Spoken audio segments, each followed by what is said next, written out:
Shalom, selamat pagi Bapak Ibu Saudara yang dikasihi Tuhan. Mari sebelum kita bersama-sama untuk kita boleh kembali belajar merenungkan kebenaran firman Tuhan. Mari sebelumnya kita akan berdoa terlebih dahulu. Kita mau berdoa, kita memohon pimpinan dan penyertaan Tuhan. Mari kita akan berdoa. Segala puji sembah dan syukur kami naikkan kepadamu Tuhan. Kami sungguh mengucap syukur untuk setiap berkat kemurahan Tuhan atas setiap kehidupan kami. Sehingga sampai saat ini Tuhan kami masih boleh ada, bahkan sampai menginjakkan kaki kami di tahun yang baru. Biarlah kami boleh menerima berkat penyertaan urapan yang daripada Engkau. Dan sebentar Tuhan, kami mau belajar kembali merenungkan setiap kebenaran-kebenaran firman-Mu. Biarlah kiranya setiap kebenaran firman Tuhan ini boleh termeterai dalam setiap hati kami, boleh mengubahkan setiap kehidupan kami, sehingga kami boleh menjadi pribadi yang hidup berkenan di hadapan Engkau. Kami serahkan pagi hari ini ke dalam tangan kuasa-Mu. Tuhan jamah setiap kami, setiap umat-Mu, baik yang beribadah di gereja maupun di rumah-rumah. Kami percaya Tuhan bahwa Engkau Tuhan senantiasa ada dalam kehidupan kami. Kami serahkan pagi hari ini hanya dalam nama-Mu yang kudus. Haleluya. Amin. Selamat pagi Bapak Ibu Saudara yang dikasihi Tuhan. Kita mengucap syukur kita boleh ada di pekan yang kedua di tahun yang baru, di tahun 2021. Banyak hal yang boleh terjadi dalam kehidupan kita, tapi saya yakin dan percaya saat ini ada sukacita, berkat yang daripada Tuhan sehingga kita boleh ada hanya untuk Tuhan saja. Mari kita akan belajar kembali merenungkan kebenaran firman Tuhan. Bagian firman Tuhan kita pagi hari ini diambil dari kitab Amsal pasal yang ke-19 ayat yang kedua. Mari kita akan perhatikan bersama-sama. Amsal pasal yang ke-19 ayat yang kedua. Demikian bunyi firman Tuhan. Tanpa pengetahuan kerajinan pun tidak baik. Orang yang tergesa-gesa akan salah langkah. Sekali lagi, tanpa pengetahuan kerajinan pun tidak baik. Orang yang tergesa-gesa akan salah langkah. Nah, Bapak Ibu Saudara yang dikasihi Tuhan, kita menginjakkan di tahun yang baru. Banyak hal terjadi dalam kehidupan kita. Kita tidak pernah tahu apa yang akan nantinya terjadi dalam kehidupan kita. Tapi satu hal yang pasti dalam kehidupan kita, setiap orang percaya bahwa penyertaan Tuhan itu ya dan amin dalam kehidupan saya dan saudara. Bapak Ibu Saudara yang dikasihi Tuhan, jika tahun yang lalu kita mengambil tema besar gereja kita membangun kembali kehidupanku bersama dengan Tuhan. Dan boleh banyak hal terjadi dalam kehidupan kita. Dan saya boleh benar-benar melihat itu terjadi di gereja kita khususnya. Walaupun di tengah situasi yang tidak baik sekalipun, di tengah pandemi yang terjadi, saat gereja-gereja Tuhan harus dirumahkan dan kita puji Tuhan boleh kembali beribadah di gereja, tapi tidak mengurangi kesetiaan kita, ketaatan kita untuk kita boleh mengikut Tuhan. Di tengah pandemi yang terjadi pun kita masih boleh ada, dan itu terjadi di gereja kita. Secara tidak langsung, kita menghidupi tema yang kita jalani sepanjang tahun 2020 di tengah hal-hal yang tidak baik terjadi dalam kehidupan kita. Kita boleh sampai di tahun yang baru, di tahun 2021. Dan tahun ini saya rindu untuk kita boleh belajar bersama-sama. Tema besar kita tahun ini adalah menjadi pribadi yang berkarakter Kristus. Seperti apa sih menjadi pribadi yang berkarakter Kristus itu? Kalau tahun yang lalu kita sudah membangun kembali kehidupan kita, membangun kembali berarti menata ulang, rebuild, artinya tidak menghancurkan, tetapi ditata ulang, diperhatikan mana yang perlu diganti, mana yang perlu diperbaiki dalam kehidupan kita, dalam kerohanian kita. Ketika fondasi itu sudah ditata dengan baik, kemudian bangunan itu ditata kembali, secara tampak luar sudah kokoh, sudah kuat. Ketika yang di luar sudah kuat, sudah kokoh, apa yang perlu dibangun? Yang ada di dalam kehidupan kita. Karakter kita. Makanya tahun ini saya rindu untuk kita boleh belajar bersama-sama dengan tema besar kita sepanjang tahun 2021. Menjadi pribadi yang berkarakter Kristus. Ketika kita berbicara karakter, artinya apa yang ada dalam kehidupan kita. Diawali dengan bulan-bulan pertama. Di 3 bulan ke depan ini kita akan belajar bersama-sama. Bagaimana sih supaya kita menjadi pribadi yang berkarakter Kristus? Subtema di 3 bulan pertama kita akan belajar. Tema kita di 3 bulan ke depan ini adalah terhubung dengan Kristus. Kuncinya adalah terhubung dengan Kristus. Bagaimana kita bisa menjadi pribadi yang berkarakter sama dengan Kristus? Yaitu adalah dengan terhubung dengan Kristus. Tanpa terhubung dengan Kristus kita tidak akan pernah bisa. Tidak akan pernah bisa memiliki karakter yang sama seperti Kristus. Nah, pagi hari ini kita mau belajar bersama-sama dari bagian firman ini. Amsal pasal yang ke-19 ayat yang kedua. Amsal ini merupakan kitab pengajaran. Banyak ajaran-ajaran penting, banyak hal-hal yang menjadi gambaran dalam kehidupan kita, terkhusus pasal 19 ayat yang kedua. Di sana dikatakan tanpa pengetahuan kerajinan pun tidak baik. Orang yang tergesa-gesa akan salah langkah. Saudara, minggu yang lalu kita sudah belajar bersama-sama. Mengawali tahun yang baru di pekan yang baru dengan membangun sebuah relasi dengan Tuhan, memiliki rencana, mengatur plan-plan sepanjang tahun ini, tidak melupakan Tuhan dalam segala perencanaan kita. Artinya tidak meninggalkan Tuhan dalam segala perencanaan kita. Nah, pagi hari ini saya berjudul bagian firman Tuhan pagi hari ini melangkah dengan tepat. Bapak saudara, merencanakan hanya sebatas merencanakan, berjalan hanya sebatas berjalan, kalau kita tidak benar-benar ngerti ke mana arah kaki kita melangkah. Nah, pagi hari ini kita mau belajar bersama-sama melangkah dengan tepat. Nah, jika kita pelajari dari bagian firman Tuhan pagi hari ini dari Amsal 19 ayat yang kedua, jelas di sana dikatakan bahwa tanpa pengetahuan kerajinan pun tidak baik. Bapak Ibu Saudara, Salomo dengan hikmatnya sudah mengingatkan perihal pentingnya bertindak benar sejak ribuan tahun yang lalu. Belajar tentang hikmat, belajar tentang bijaksana yang disampaikan oleh Raja Salomo. Orang yang sekedar semangat tanpa memiliki pengetahuan yang benar tentang apa yang akan dikerjakannya cenderung akan tergesa-gesa.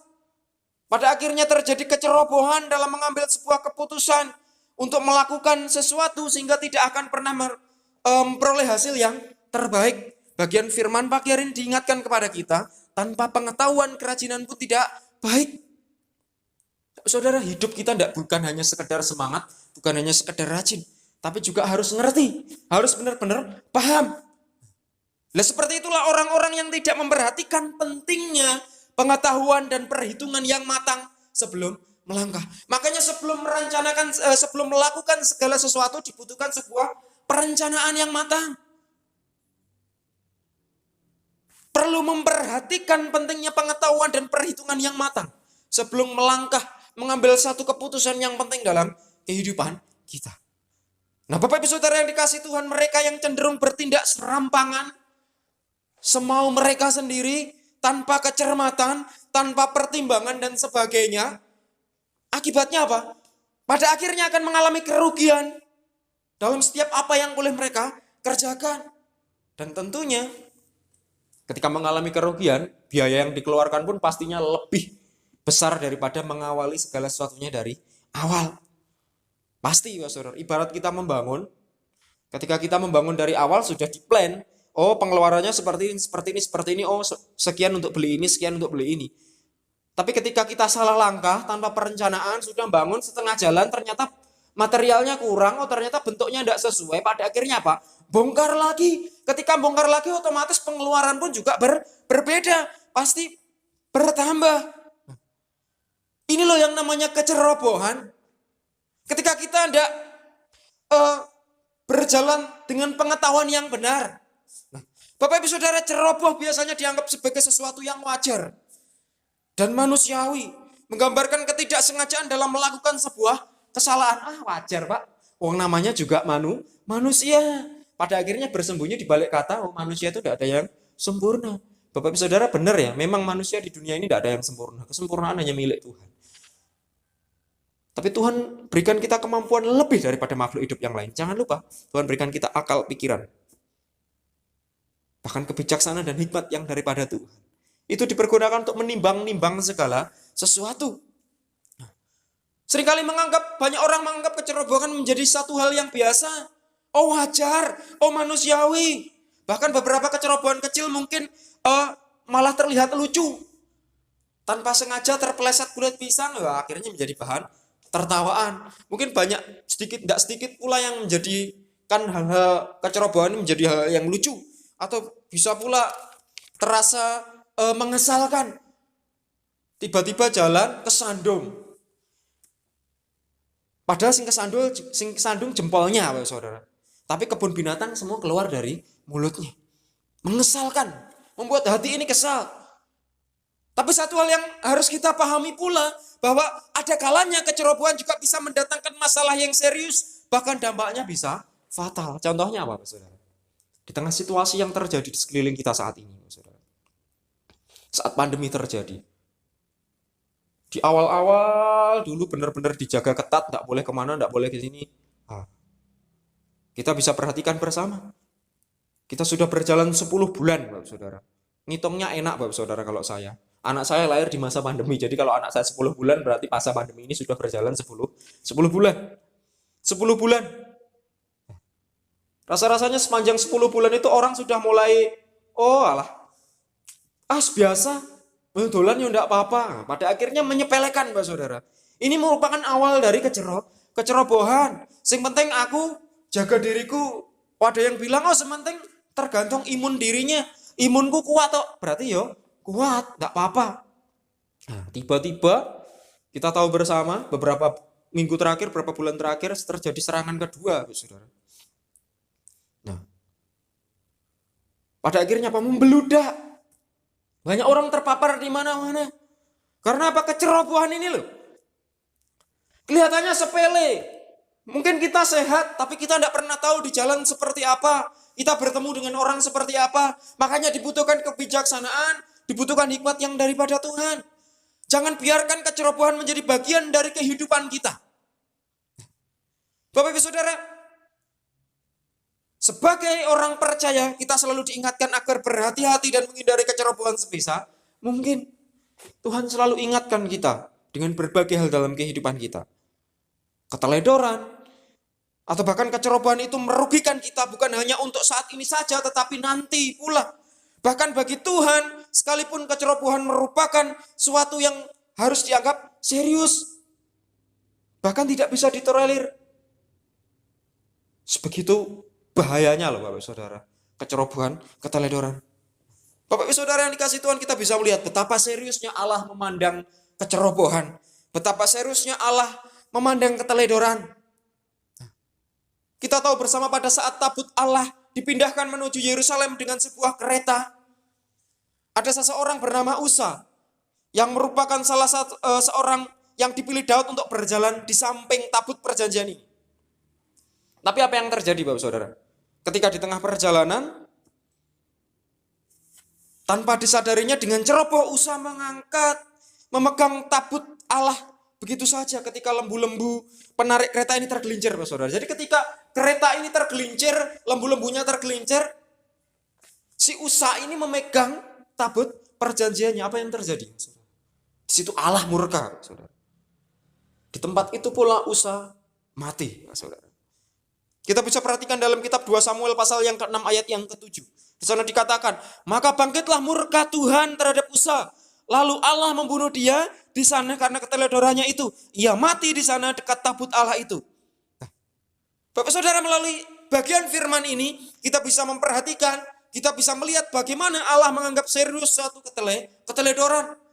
Keteledoran bukan dianggap sebagai sesuatu yang biasa bagi Allah. Kecerobohan atau keteledoran bukan sekedar ketidaksengajaan.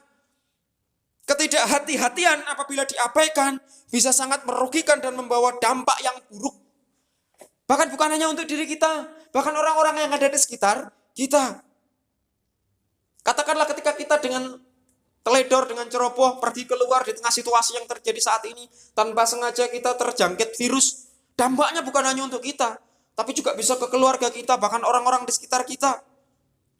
Ini loh pentingnya melangkah dengan tepat. Semangat saja, rajin saja, tidak cukup. Tapi dibutuhkan pemahaman, pengetahuan yang benar. Nah, Bapak Ibu Saudara yang dikasih Tuhan, inilah yang menjadi pesan Tuhan bagi kita pagi hari ini.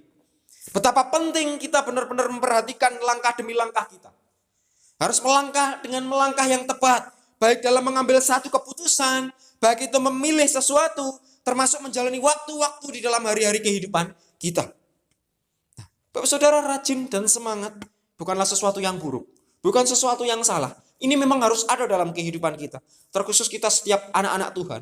Dibutuhkan suatu semangat yang benar, dibutuhkan suatu kerajinan yang benar, sehingga kita boleh terus ada di dalam Tuhan. Tetapi apabila rajin dan semangat saja, tetapi tidak melibatkan pengetahuan yang memadai, tidak melibatkan pengetahuan pemahaman yang benar di dalamnya, maka yang akan dihasilkan hanyalah sesuatu yang tidak baik. Sesuatu yang tidak baik yang dampaknya bukan hanya untuk kita saja, tapi juga orang-orang yang ada di sekitar kita. Bapak Saudara, ini loh pentingnya bagian firman Tuhan pagi hari ini. Melalui bagian firman pagi hari ini ada beberapa hal yang perlu kita pahami dalam menjalani hidup yang berkaitan dengan pesan Tuhan ini. Bagaimana kita melangkah dengan tepat. Terkhusus di tahun yang baru, di tahun yang kita awam, kita tidak pernah tahu apa yang akan terjadi di masa yang akan datang. Kita harus melangkah dengan tepat. Bukan hanya sekedar menyusun rencana-rencana di masa yang akan datang, tapi untuk melewati rencana-rencana yang sudah kita susun, kita juga harus melangkah dengan tepat. Nah, bagaimana kita harus melangkah dengan tepat? Harus menjadi orang yang seperti apa kita? Bagaimana kita harus melangkah? Saudara, pagi hari paling tidak ada 2 pesan penting yang harus ada dalam kehidupan kita melalui bagian firman Tuhan ini, sehingga kita boleh melangkah dalam kepastian di dalam Tuhan. Bagaimana kita harus melangkah dengan tepat? Kita harus menjadi orang yang seperti apa? Mari kita akan perhatikan bersama-sama. Bapak Ibu Saudara, yang pertama mari kita akan perhatikan dari kitab Efesus pasal yang kelima, ayat yang ke-15 sampai yang ke-17. Efesus pasal yang kelima, ayat yang ke-15 sampai yang ke-17. Mari kita akan perhatikan bersama-sama. Efesus pasal yang kelima, ayat yang ke-15 sampai yang ke-17. Demikian bunyi firman Tuhan. Karena itu perhatikanlah dengan seksama bagaimana kamu hidup. Janganlah seperti orang bebal, tetapi seperti orang arif. Sebab itu janganlah kamu bodoh, tetapi usahakanlah supaya kamu mengerti kehendak Tuhan. Saudara, sangat jelas ya dalam bagian firman Tuhan dari Efesus pasal yang kelima, ayat yang ke-15 sampai yang ke-17. Apa yang harus kita lakukan di tahun yang baru ini? Karena kita manusia yang terbatas, kita tidak pernah tahu apa yang akan terjadi nantinya. Tentunya ketika kita di awal tahun merancangkan segala sesuatu, bagian firman Tuhan pun sudah ingatkan kepada kita, manusia bisa merancangkan berbagai hal dalam hidupnya. Tapi tetap Tuhan yang punya kuasa. Nah, kita boleh merancangkan yang terbaik dalam kehidupan kita. Tidak salah merancangkan sesuatu, rencanakan sesuatu itu tidak salah, tetapi harus dibarengi dengan langkah yang tepat. Bagian firman Tuhan ini sudah ingatkan kepada kita apa yang harus kita lakukan, apa yang harus ada dalam kehidupan kita. Kita harus menjadi seperti apa supaya kita mampu melangkah dengan tepat. Ayat 15 sampai yang ke-17 tadi dikatakan apa? Karena itu perhatikanlah dengan seksama bagaimana kamu hidup. Dalam setiap langkah kita harus memperhatikan dengan seksama. Apakah aku sudah melakukan dengan benar? Apakah aku sudah melakukan dengan baik? Apakah itu sudah sesuai dengan kehendak Tuhan? Kemudian dikatakan apa? Janganlah seperti orang bebal, tetapi seperti orang arif. Jangan menjadi seperti orang bebal, tapi menjadi seperti orang arif. Tahu ya orang bebal itu seperti apa? Orang bebal itu udah tahu salah, tapi ngeyel, saudara. Nah, bagian firman Tuhan minggu yang lalu kita sudah diingatkan juga kan dalam Yakobus pasal yang keempat, ayat 17. Barang siapa orang tahu berbuat benar tapi tidak mau melakukannya, dia berdosa. Lebih daripada berdosa, orang yang tahu benar tapi tidak mau melakukan itu dikatakan orang yang bodoh, orang yang bebal, orang yang tidak mau tahu. Nah, Tuhan mau kita menjadi orang yang arif. Orang yang arif itu orang yang bijaksana, orang yang memilah-milah segala sesuatu, tidak gerusa-gerusu, tidak serampangan, tapi dipikirkan, oh kalau aku melakukan yang seperti ini, dampaknya seperti apa? Dampaknya untuk diriku sendiri atau untuk orang lain juga. Nah, Bapak Ibu Saudara yang dikasihi Tuhan, bagian pertama, kita diingatkan, saudara, apa yang harus kita lakukan supaya kita mampu melangkah dengan tepat, terkhusus di tahun yang baru. Di tahun yang awam, yang kita belum pernah tahu nantinya seperti apa. Yang harus kita lakukan adalah jangan menjadi pribadi yang bodoh. Yang pertama bagian firman ini ingatkan kepada kita. Perhatikanlah dengan seksama bagaimana kamu hidup, janganlah seperti orang bebal. Kita harus hidup sesuai dengan kehendak Tuhan. Berarti kita jangan menjadi pribadi yang bodoh. Orang yang berjalan serampangan, orang yang melakukan seenak dirinya, orang yang tidak mau tahu dengan apa yang terjadi nanti, itu dikatakan orang yang bodoh. Pesan Tuhan yang pertama ingatkan kepada kita jangan menjadi pribadi yang bodoh. Nah, Bapak Ibu Saudara, kata bodoh ini dalam bahasa aslinya menggunakan kata afrone yang artinya orang yang berbuat sesuatu yang tidak berhati-hati, sembrono, Saudara.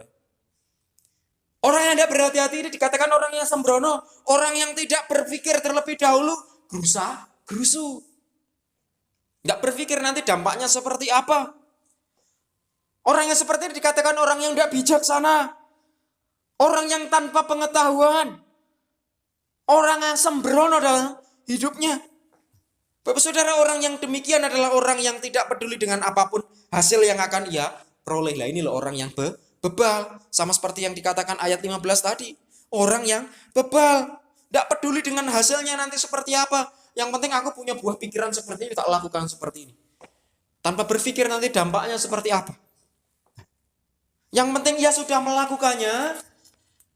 Dan orang-orang pun telah menyaksikan bahwa benar ia telah melakukannya. Pokoknya wis tak lakoni, wong ya orang tahu ya aku melakukan seperti ini. Tugasku ini ya ini. Entah nanti hasilnya seperti apa enggak mau tahu. Nah ini orang yang bodoh. Lebih-lebih lagi ini orang yang beban. Perkara nanti hasilnya seperti apa, baik buruk ya itu urusan ini. Nanti. Nah ini orang yang bodoh, saudara. Bapak saudara, hal ini loh yang Rasul Paulus peringatkan kepada jemaat Tuhan di Efesus pada waktu itu. Kita tahu orang-orang di Efesus seperti apa, saudara. Kehidupan mereka. Mereka orang-orang yang pinter, mereka kumpulan orang-orang terpelajar, mereka pandai berteologi, tapi satu hal pasti, kenapa kok Tuhan cela mereka? Karena mereka kehilangan kasih yang mula-mula. Tidak mau tahu. Makanya dikatakan, orang yang tidak mau tahu adalah orang yang bodoh. Nah inilah yang Rasul Paulus peringatkan kepada jemaat di Efesus. Pentingnya orang percaya hidup bijaksana. Dan pentingnya orang percaya berjalan sebagai anak-anak terang yang berdampak nyata.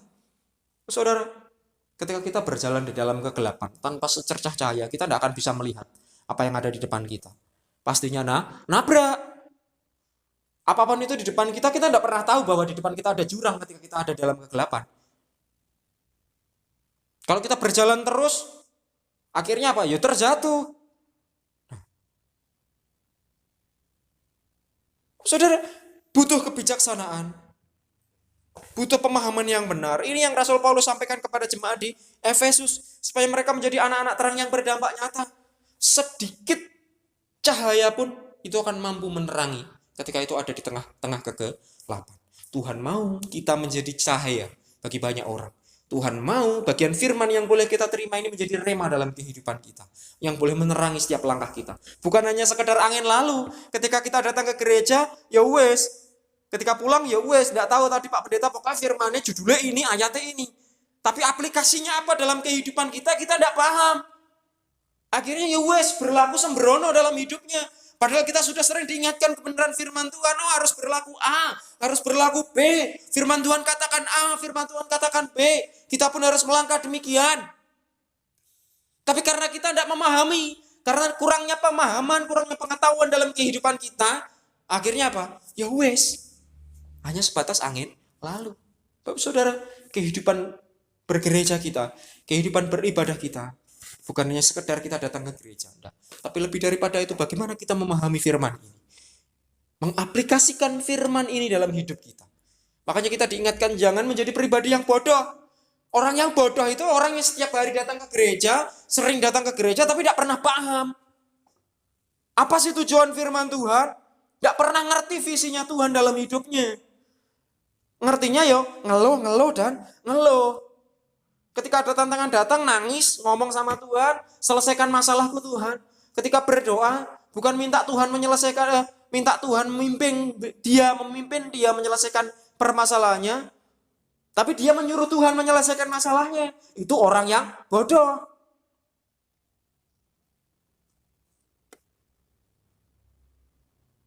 Bapak saudara yang dikasih Tuhan, kita perlu paham keberadaan kita. Kita perlu menyadari keberadaan kita. Sejauh mana kita mengenal Tuhan. Nah, saudara, mari kita perhatikan sekeliling kita.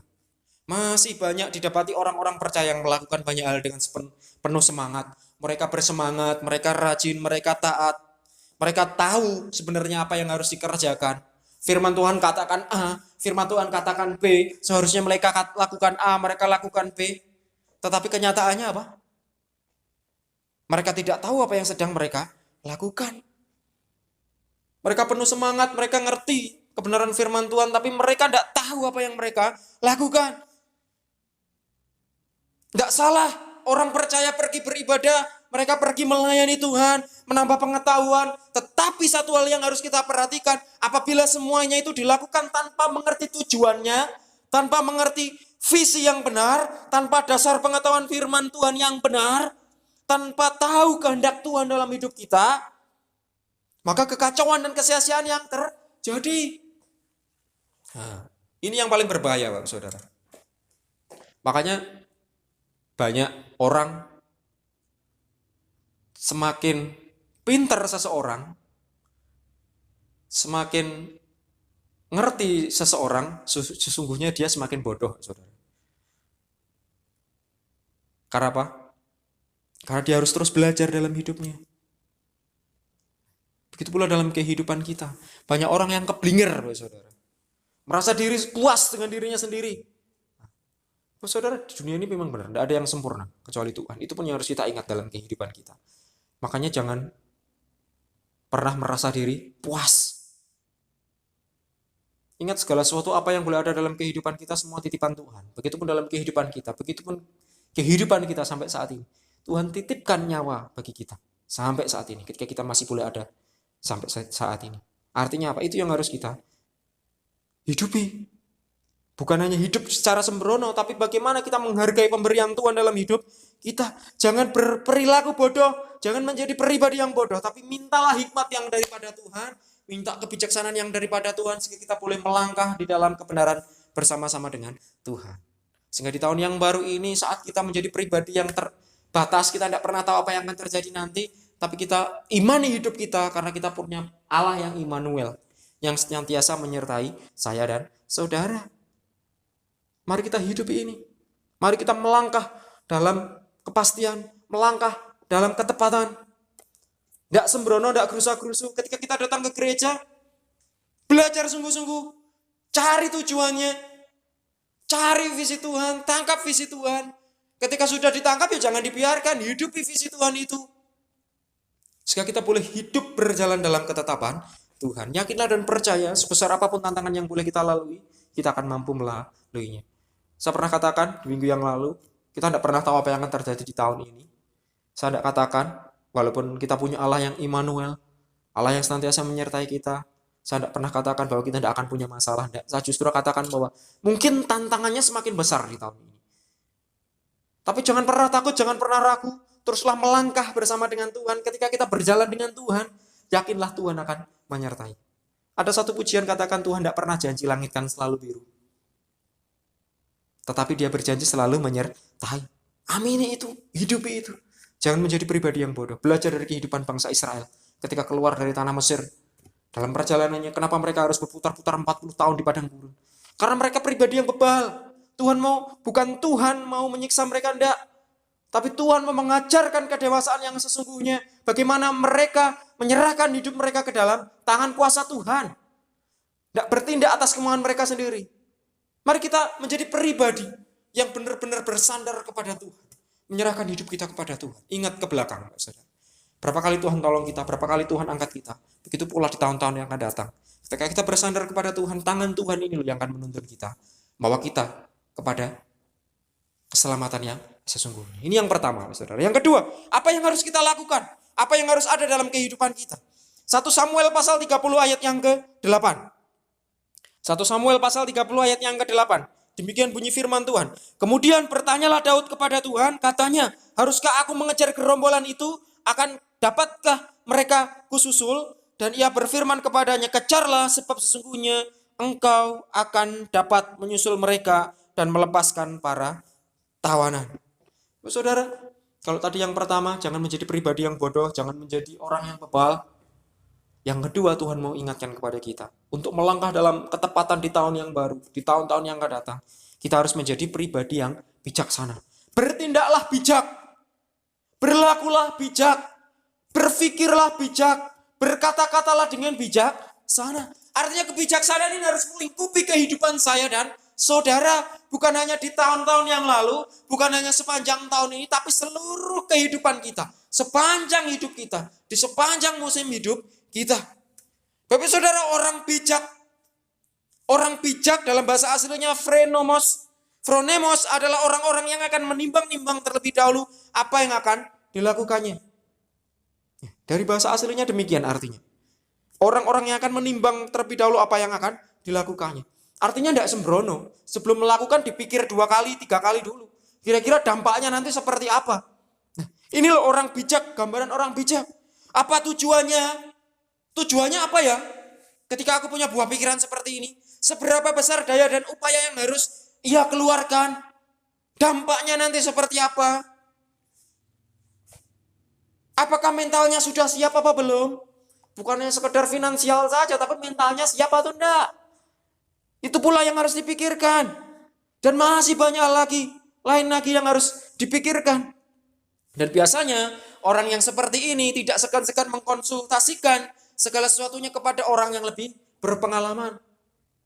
Saudara, tidak gengsi saudara untuk bertanya. Bahkan mungkin orang yang lebih muda dari usianya. Orang yang berpengalaman walaupun lebih muda, dia tidak akan gengsi untuk bertanya, untuk berkonsultasi, saudara. Karena apa? Dia pikirkan ke depannya seperti apa. Tidak hanya sekedar melakukan segala sesuatu tanpa berpikir 2 kali. Bahkan terlebih-lebih kepada Tuhan.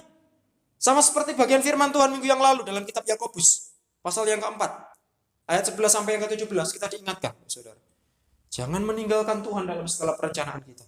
Orang-orang yang bijaksana, orang-orang yang berlaku bijak, dia tidak akan pernah meninggalkan Tuhan dalam perencanaannya. Dia akan datang kepada Tuhan, dia akan mohon pimpinan Tuhan, dia akan bertanya kepada Tuhan, sekiranya apa yang aku lakukan ini sudah benar atau belum. Kira-kira apa yang harus aku lakukan Tuhan? Ngomong sama Tuhan, tanya sama Tuhan, percaya Tuhan akan buka jalan, Tuhan akan pakai siapapun yang ada di sekeliling kita, Tuhan bisa pakai apapun yang ada dalam kehidupan kita untuk menolong kita. Bapak saudara yang dikasih Tuhan, adalah lebih mudah bagi seseorang untuk datang bertanya kepada Tuhan, bertanya untuk apa yang harus ia lakukan saat ia memang tidak mengetahui apa-apa dan tidak memiliki apa-apa dibanding dengan orang yang tahu banyak dan memiliki sumber daya yang memadai, namun tetap datang bertanya kepada Tuhan. Benar ya?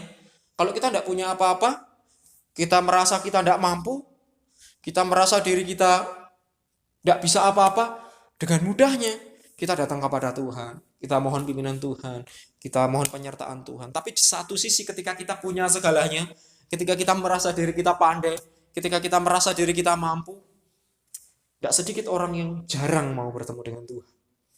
Karena merasa dirinya bisa, karena merasa dirinya cukup cakap, karena merasa dirinya cukup mampu untuk menyelesaikan itu semua. Ngapain aku harus datang kepada Tuhan? Nah, sudah ini buah kesombongan. Ini menjadi gambaran dalam kehidupan kita saat ini. Tapi mari kita belajar dari kehidupan seorang Daud. Kita tahu Daud kehidupannya seperti apa. Daud adalah contoh seorang yang mengetahui banyak hal dalam hidupnya. Dia orang yang pandai, dia orang yang cerdas, dia orang yang dipilih Allah. Dia memiliki kapabilitas yang mumpuni.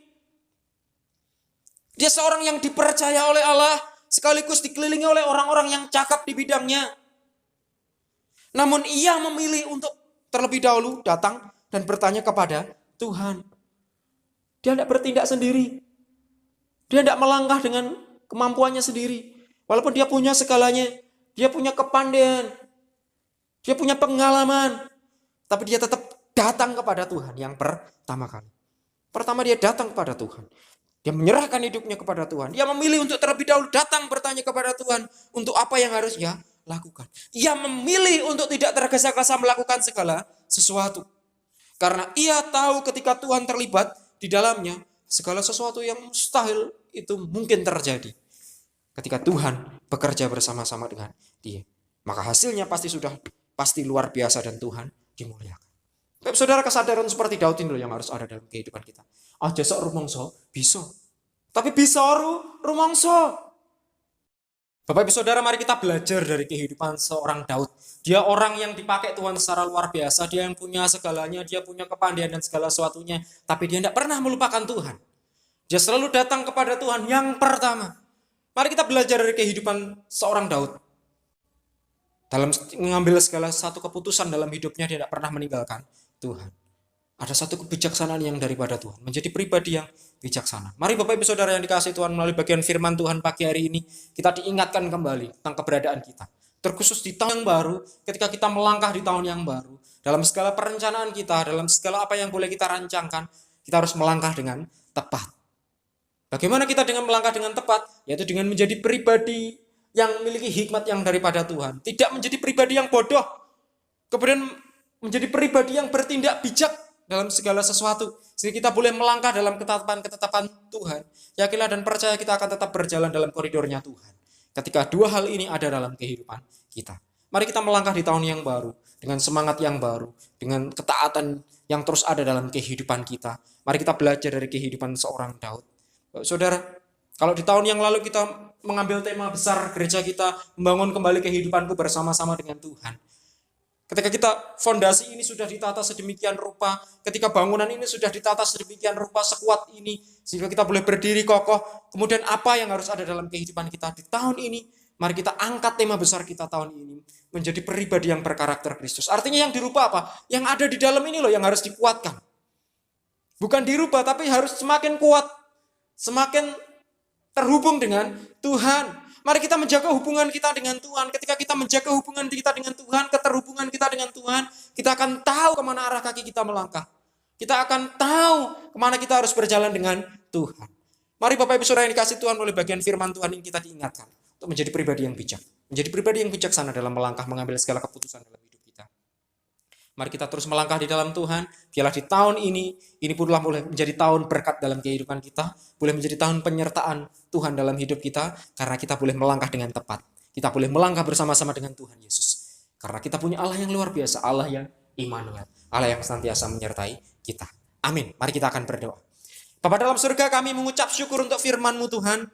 Pagi hari ini kami boleh belajar bersama-sama. Merenungkan kembali setiap kebenaran firman-Mu. Kami boleh kembali merenungkan bagaimana kebaikan-kebaikan Tuhan dalam hidup kami. Sampai saat ini, sepanjang hidup kami masih boleh ada untuk Tuhan. Dan kami pula Tuhan, menyerahkan tahun baru ini ke dalam tangan kuasa-Mu. Biarlah di tahun yang baru ini, kami boleh melangkah dalam satu kepastian, boleh melangkah dengan tepat. Kami boleh menjadi pribadi yang bijaksana yang daripada Tuhan.